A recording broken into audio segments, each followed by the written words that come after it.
Employee Resource Hub in SharePoint gives your team a single, reliable place to find policies, tools, and company updates, simplifying communication, supporting self-service, and keeping everyone on the same page. In this demo, we'll cover how to build one for your organization. To begin, click on Create in the SharePoint Admin Center to make a new site. Click on Communication Site, since we want this site to engage the entire company, not just a small group. There are many helpful templates. Choose one that's closest to your intended site design. Fill out the required fields here.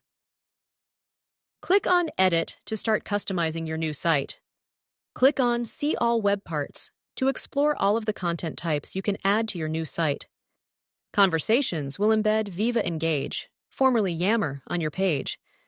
Click on News to add your own news posts. You can post upcoming company events or meetings here.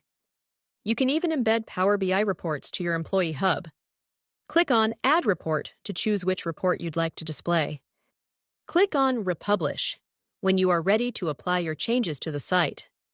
You can edit or add new links to the top menu bar, including helpful shortcuts like Teams or even external web pages. Click OK to save the newly added or updated link to the navigation pane. Click Microsoft Teams to jump straight into that application via our new link. Click on OneDrive to browse shared files directly from Teams. Interested in learning more about how solutions like Microsoft 365 and SharePoint can support your organization? Speak with one of our experts at Velosio.